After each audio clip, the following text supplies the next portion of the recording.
So today we're going to be speaking within our microlearning series on the Employability Skills Training Plan. So excited to walk you through that training plan template that we have built out and be able to share that with you. And so before we get started though, would love to just first introduce who you're talking to today, as well as a couple other team members that you'll start to see more in this work as we continue to move forward with these microlearning sessions, as well as other things as we think about the work within work-based learning and what we're doing with that statewide. So to introduce myself, my name is Destiny Lushka, and I serve as the Senior Director of Workforce Strategies. I've been with the organization for over 6 years now. Spent a lot of my time in the post-secondary space, supporting early and career talent and our higher education partners, but also have spent a lot of time just with high school talent as we think about work-based learning, and what that looks like to really stand that up and scale it across the state. So really excited about this work, excited to be able to share with you more today in this microlearning and hopefully share in a lot of things in the future as well and see how we can support you all as you're out in your regions, thinking about work-based learning and what that looks like to implement. And then alongside me today on the call, I have my coworkers, Erin and Christy, who are also on the Workforce Strategies team and help lead forward incredible work within work-based learning as we think about the tools and resources that we're putting out for you all based on what we're hearing is of need as we think about that implementation, as well as different events that we are convening partners together. And so you'll see them a lot more in this space. And so wanted to introduce them. They're on the call today. And so always feel free to reach out to us as you have questions. And we also will have our email addresses at the end of this presentation where you can reach out to us whenever you need anything. But really looking forward to our time today. We'll probably spend the next hour to really just diving into our topic. But before we get into that, wanted to also share, we do have 2 more of these microlearning sessions plotted out for the rest of the summer. So one for July and one for August. We will be getting out those registration links to you all here soon. And so you'll see that come in the fall through email. The next 2 topics being one where we'll be able to share with you our work-based learning interactive training plan. This came out of the feedback that we recently had put out templates for a training plan that are on our website that you can access, but we wanted to make an interactive version to make it a little bit easier for either the intermediary, the employer, the student, or that school who is in that training plan filling that out. So that interactive version will be live on our webpage, hopefully in July. And so we'd be excited to be able to preview that for you all and share that out. So that's going to be the goal of our next conversation. And then in August, we will have Erin and myself sharing about that student-led businesses toolkit, where we have built out a toolkit to really show what it takes to stand up one of those SLBs. And so being able to showcase how others across regions have done it and what that looks like as one type of WBL experience that can be offered to students within a school. So really excited about that one as well and look forward to those upcoming conversations. And like we shared, we'll put out some registration links for those. And you can also continue to look at on our social media as we try to highlight them there as well. So as we jump into today, really excited to talk about employability skills and how we've then taken that topic and built out a template that can be used both for you if you're an intermediary, but also for the employer that's supporting the student in their experience. And so really what our goal is of today's conversation is to first set the ground with understanding what are employability skills. So as we talk about how critical they are in the training plan, we want you to have the foundation of what they are and why they need to be embedded within that plan. We also want to review what's required of a work-based learning training plan. This was introduced in a couple of micro learning sessions ago where that was talked about, but want to kind of reground and where it shows up in the plan and why it's important. From there, we'll show you the template that we've built out that you all will be able to start using as you're working with that student on their experience and hopefully eliminating some barriers for some of these employers who are supporting the student in filling out that plan. I'll also show a few examples of what it looks like to customize this template we've built and how to use it, and then also just demonstrate how it can be used in a couple of different scenarios. So really excited to walk through this today. And as we get started, again, want to start that by creating the foundation of what are employability skills. So before we jump in, I'd love to hear from you in the chat. of your interpretation of what are employability skills as we get started, just to kind of get a sense of how familiar you are with them. And then we'll go on from there. But I'll give a couple of seconds for you just to put in the chat what you would define those as, and then we can move forward.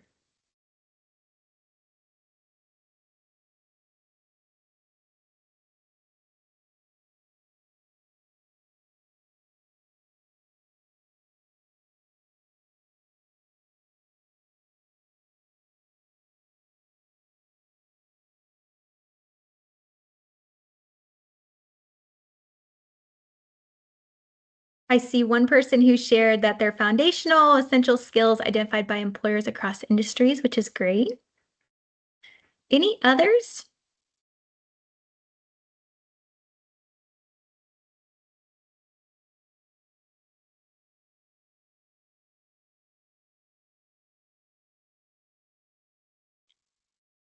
Another person shared their sector agnostic skills everyone needs.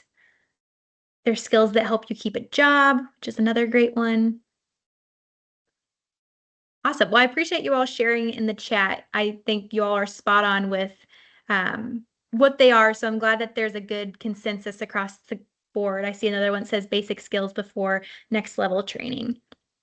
So for your all's context, IDOE had put out a definition that they're transferable skills that support success in any workplace. So similar to what you all shared, they're those foundational skills that no matter what job you're stepping into, they're skills that are likely needed to be successful. And so why do they matter? We think about as a student is stepping into a work-based learning experience, you can likely imagine for anyone who's stepped into an organization and stepped into a role, while the technical skills are really important to understand to do your job successfully, those transferable skills or employability skills are really critical to making sure that you can do the job well, both from the type of skills laid out in the examples above, where we talk about how to collaborate across a team, how to effectively communicate. If you can do the job well, but you can't communicate it, obviously there's going to be some hard parts there. We think about those skills like perseverance are really important, being able to adapt within an atmosphere that you're in, and then even integrity. And so those different employability skills are really crucial to a student or even adult that's in an opportunity being successful in the technical skills that they're already know or are learning through an experience. And so they matter in those different ways. And because of that, what we're trying to do is help show how those employability skills are embedded within these work-based learning experiences in a way that can allow them to be intentionally taught, practiced, and supervised. As well, in that second bullet, you'll see it's really about creating a common language around workforce readiness. We hear a lot where what's being shared in the classroom and then what's being taught in the workplace, they don't always translate across one another. And so employability skills are a great common language that we can be creating in both the education world as well as in the workplace for students to understand as they're building upon these skills, what they're learning in the classroom, how it's showing up in practice. And so we're really excited about having not only employability skills within the training plan, but then having been able to build out this pre-filled template for you to kind of see what does that look like for a student across pretty much any experience to be able to practice these different skills and continue to advance in them in various ways. And so just to go back a little bit from one of the previous microlearning sessions, we had shown the 4 elements of what is needed in a work-based learning experience. Those 4 elements, as a reminder, are that it's a sustained interaction with industry professionals, that the learning takes place either in a real or simulated work setting. Additionally, that there's authentic work aligned and evaluated with competencies. And then lastly, that every student has a written partnership agreement and training plan for their experience. And so today, that component of that written partnership agreement and training plan is where you'll see those employability skills show up. And so wanting to highlight this today, as we had received feedback around really wanting to be able to target that section of the training plan, as we still recognize that there's some barriers for those that are filling out this template of seeing a blank section there where you have to fill out what are the competencies, what's the task or activity that relates to that competency, what's the target proficiency level, and then how are you going to evaluate that method. So as we think about what is needed within that template, we wanted to provide a little bit easier of a way for those who are stepping in to be able to fill that out, recognizing that the employability skills can be more similar across most students, whereas the technical skills are ones that, again, they're going to have to be more customized to the opportunity that a student is in. And so really, as we think about what was the challenge or what was brought to us as a need to create a more pre-populated employability skills section of the training plan, one of the main pieces of feedback that we heard from intermediaries that are out working with employers is when they think about the student who's in a part-time job or an existing work experience, where let's say the student is working at Burger King and their manager is 18 years old. You can imagine that that manager who's going to receive this training plan to help fill out both the technical skills as well as the employability skills section for that student might be a bit overwhelmed when they're hearing that they're going to have to put out what are the competencies this student's going to learn within their role at Burger King, what are the different skills or activities that are going to be moved forward, and filling out each of those sections can feel like a lot for an 18-year-old manager. And so what we've tried to do is in these instances where the supervisor is not as well equipped or they may have not stepped into this before, wanting to make sure that they have the support and the tools necessary to be able to not create barriers for that student to have this training plan filled out. And so that's what led us to building out this template that we're going to walk through with you today. And so excited to show this. We also had sent this out in the email yesterday that Emily had sent out to all registrants to be able to show them those templates in advance. So if you did not have a chance to see those, Erin's going to drop them in the chat so that you can look at those while we're walking through the presentation today, but you'll also have them for accessing them even after the conversation here. So wanted to be able to share those with you to be able to reference what I'm going to be walking through. And it'll also give you an idea of seeing the template in its entirety, whereas today I'll be showing some snapshots of that. So before I jump into the template, I wanted to give some context of where did we get these employability skills from? So that way you can understand there weren't just employability skills that our team said, hey, like these sound like good ones. But instead we really took our direction from the Indiana Department of Education. So they had recently put out for the 26-27 K through 12 employability skills standards, what are those standards that should be looked at across an experience? So when we think about the two buckets that they've put here, they broke it out into communication and collaboration skills and then work ethic skills. So any of the employability skills that are highlighted within our template fall from either of these two categories and through this template as well. Erin will also be sharing a link to this document where you can see this in a lot clearer, as I recognize it's a screenshot on this slide. So you can also have that to reference afterwards as well. But on the next slide, I have taken what was in those tables and broken it down a little bit so we can see it here. So what I mentioned before is that obviously they broke it out into two categories of types of employability skills. We have that communication and collaboration bucket, and then the work ethic. And on the right-hand side, you can see how they're defining those and then what skills fall within those. And so under each, you can see that communication and collaboration, those really are the skills that they've highlighted. But then work ethic is where they've broke that out into perseverance, adaptability, and integrity. And so those are the 5 skills that we've then used to build out the employability skills templates. The other thing you'll recognize from what Erin had dropped in the chat is that we have 2 templates, one for the 9th and 10th grade levels, and then we also have another template for 11th and 12th grade.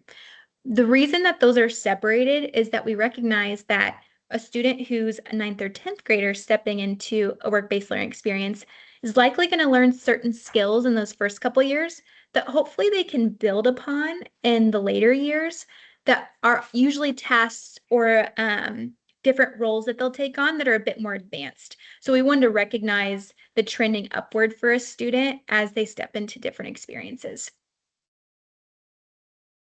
And so here you can see this is a snapshot of what that template will look like when you click into those links. I've highlighted 2 rows here so that you can read a little bit better, but when you click into the templates, you'll see that there's several more rows that you can read. But really what I wanted to show in this screenshot is the structure of what that template looks like. And so one of the things you'll notice is it's already pre-populated with information. That is the goal, that we don't want that manager to have to come in and be able to fill this out by themselves, where they're saying, okay, if collaboration is a skill, what competency does that define? And then what are those tasks? Instead, our team really built that out for them, and really creating a way that that manager can then just come in here and gut check and say, okay, like in this job at Burger King, will that student have collaboration? If so, is a competency like this something that they'll see? And then does that task or activity make sense? And it's more of a gut check than it is having to start from scratch. But as we think about the different columns here, we have employability skill, which is one of those IDOE employability skills that has been defined. Then we have mapped out a competency that goes with that skill. And then what is that task or activity that's going to demonstrate that competency? The location is where you'll be able to select where that student is going to learn this skill. Is it going to be on the job? Will it be at the school? Is it a combination of both? And so being able to select that and customize that. Timing, that is the one that will need to be filled out when we're asking when is that student going to actually learn this task. Additionally, we will then ask them to select the target proficiency level and then what level was actually achieved. And then lastly, the last column that they'll be able to fill out is that evaluation method. So what was the method for being able to evaluate against that task or activity to then build up to the competency? So here you can see the highlighted ones on this one. And if you were to click into the templates that Erin sent the links for, when you download that document, you'll see that these are drop downs, as we want you to be able to select from options. Again, trying to make it as easy as possible for a manager who's saying, I haven't really done this before, this feels a bit intimidating, providing them some easy options as they're selecting and customizing that more pre-populated template. So before I jump into a little bit more about how to use it, how you can kind of cater it and customize it to the student and the experience they're in, wanted to stop real quick, as I know I've been able to give a quick preview of the template, to say, are there any initial questions or concerns that you have about the template when we're, again, trying to create something that's easy to use for that employer and the student who are sitting down to build out that part of the training plan? So I'll kind of look at the chat real quick to see if any common questions come up. But if none do, I can move forward to how to use the tool. We'll walk through a few scenarios of what that looks like. Paula, that's a great question about, can this be a Google Doc? We'll definitely look into that as well, because I recognize a lot of schools are likely using Google for different forms of filling out things. So yeah, we can definitely look into that. And that's great feedback.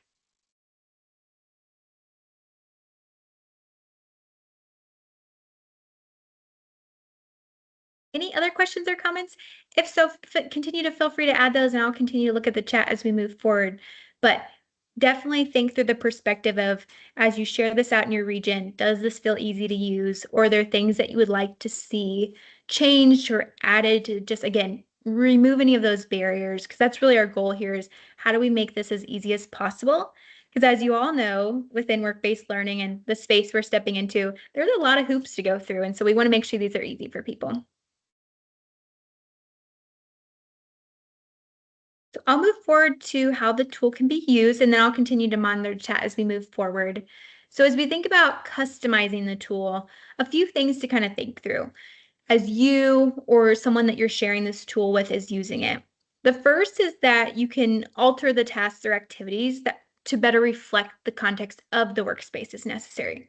So if that manager is looking over the pre-populated template and they say, you know what, there's a couple tasks that are in here that we'd like to add, or maybe they review a couple and they're like, actually, the student's not going to learn that. You're more than welcome to delete different line items. You can add to, but the goal is that hopefully seeing that more pre-populated template will give people a better starting point too. And they're saying, you know what, like that actually makes me think I should add this one, or this would make it a little bit more specific to my experience. So you can, more than anything, change it to what caters to that student and their experience. But also, if that 18-year-old manager at Burger King reads it and says, you know what, all the things in this pre-populated template meet the needs of what I'll be helping to support that student in, they can keep it as is as well. So the goal is to make it easy, but also make it something that can be customized. Additionally, you also want to think about when you're using it or you're helping support someone who will be using this template, thinking in that context of the fact that, again, we've built out 2 templates, one for 9th and 10th grades and one for 11th and 12th grades. So if you're working in that 9th and 10th grade one, thinking in the context of how do I make sure that the tasks and activities that they're going to do now could potentially build up to something that takes a little bit more proficiency as they step into 11th and 12th grade, so that you're constantly thinking about that buildup. So that's the one thing to kind of consider when you're adding things is, can I see how this could move into something else as they gain more skill set? And then lastly, just thinking through the lens of the type of work-based learning experience that that student is in. So if they're in a youth apprenticeship experience and they're filling out that employability skills section, they're likely going to have a lot of different line items of skills that they'll learn, competencies that they're going to be practicing, because it's a longer experience. Those experiences usually are more of 2 to 3 years. Versus if the student is filling this out for an industry developed team challenge, that's a shorter experience. So they might not need to be able to assess against as many skills or as many tasks because it's a shorter timeline that they're looking against. So also thinking through that perspective of how many things should be assessed is kind of dependent on the timing of how long this experience is and how many things they'll be learning through the process. So I want to walk through a couple examples real quick to show you what this can look like in practice. So first scenario, we're going to look at Trevor. So if you think about Trevor, you can kind of see his profile here is that he works at a part-time job at Burger King, like I was mentioning earlier. He's also an 8th grader, so he's early in his time of gaining some of that work-based learning experience, gaining some hours as he's thinking about what's next for him.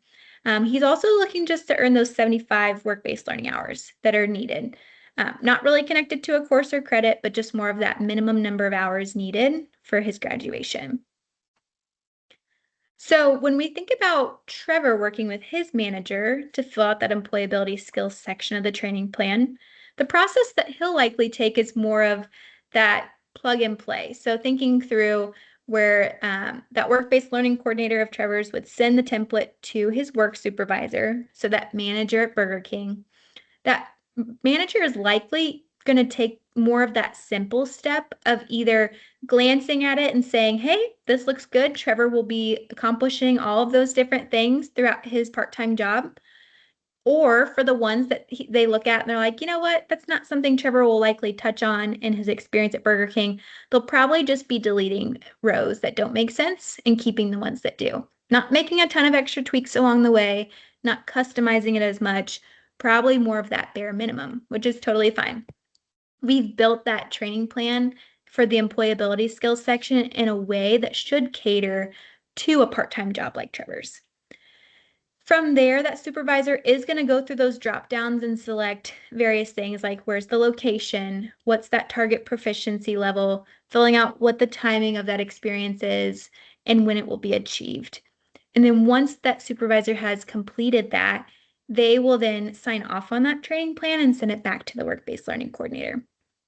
So you can see here, we've really tried to eliminate a lot of that hardship for that manager of defining what employability skills Trevor is going to learn, mapping those to competencies, and then saying what task or activity would be completed in order to achieve that competency, which is the hardest part of that employability skills section.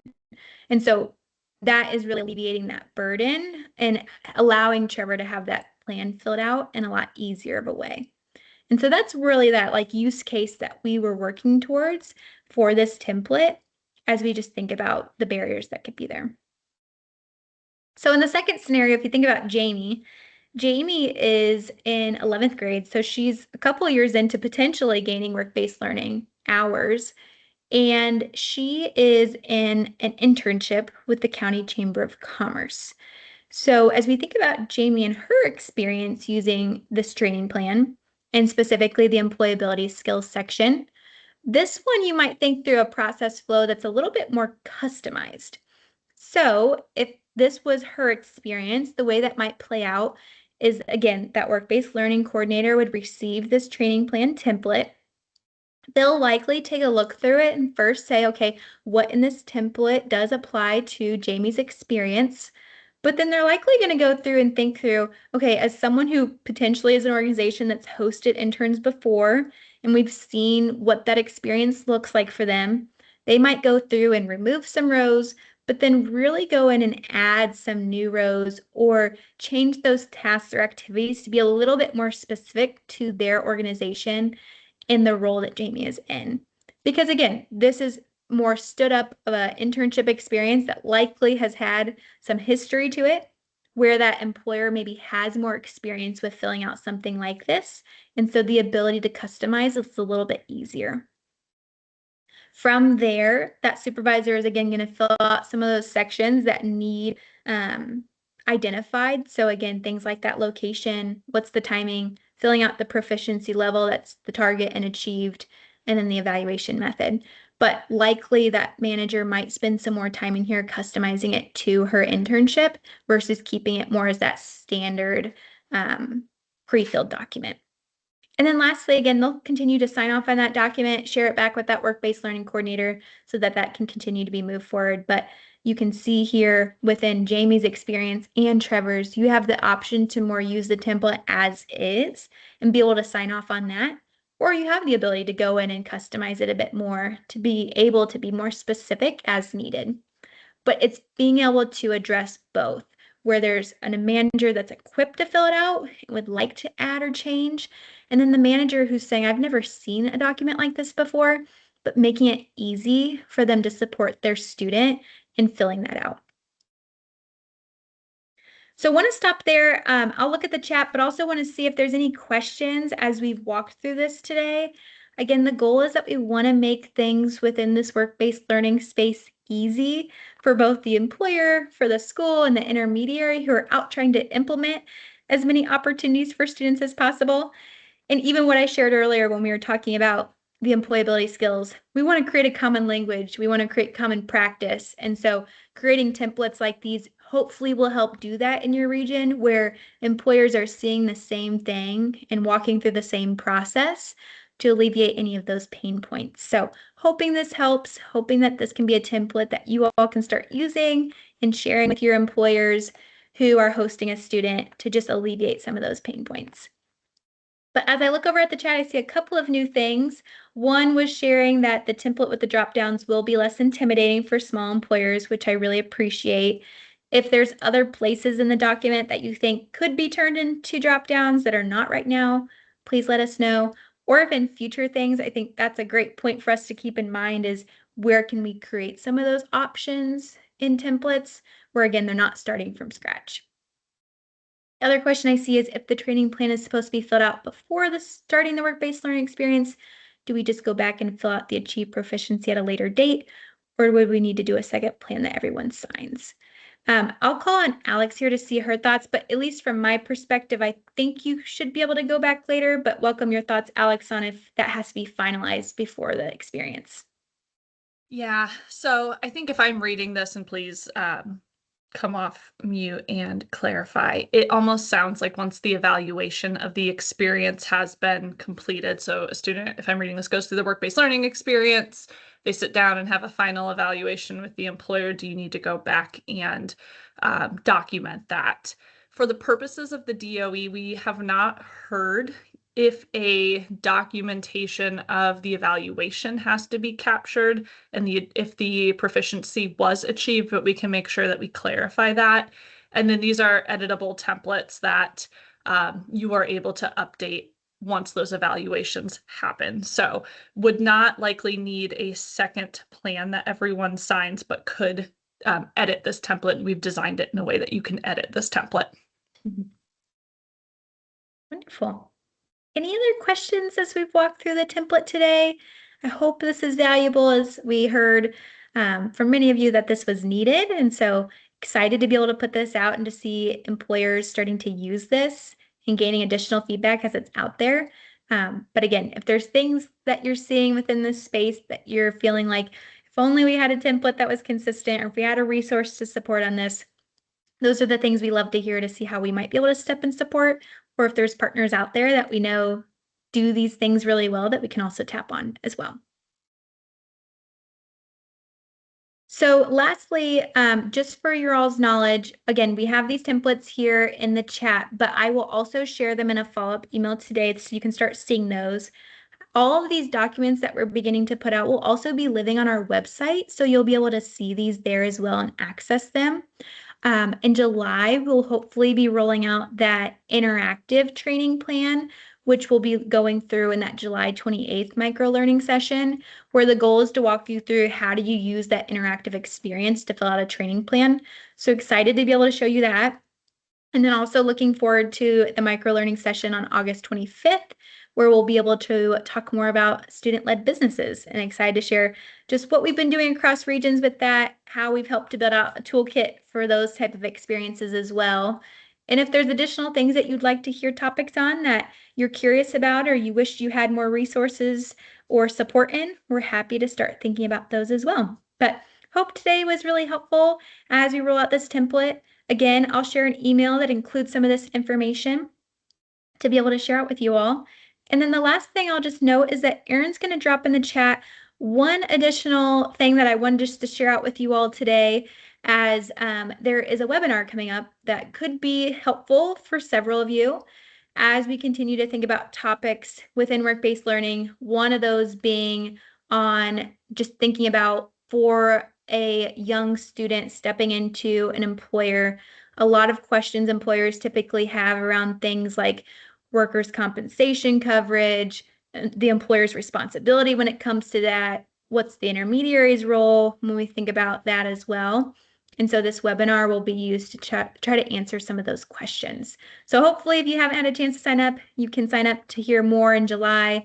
But also for those that have signed up, I see a couple of those in the chat. That's great. We're excited that you can join and kind of learn more as we're all stepping into this space together and hoping to get some consistency on what we can be doing. So again, thank you for your time. If you have any questions, feel free to stay back and ask them. But otherwise, I'll share a follow-up email with all of these additional links so that you have them on hand. And looking forward to our conversation in July.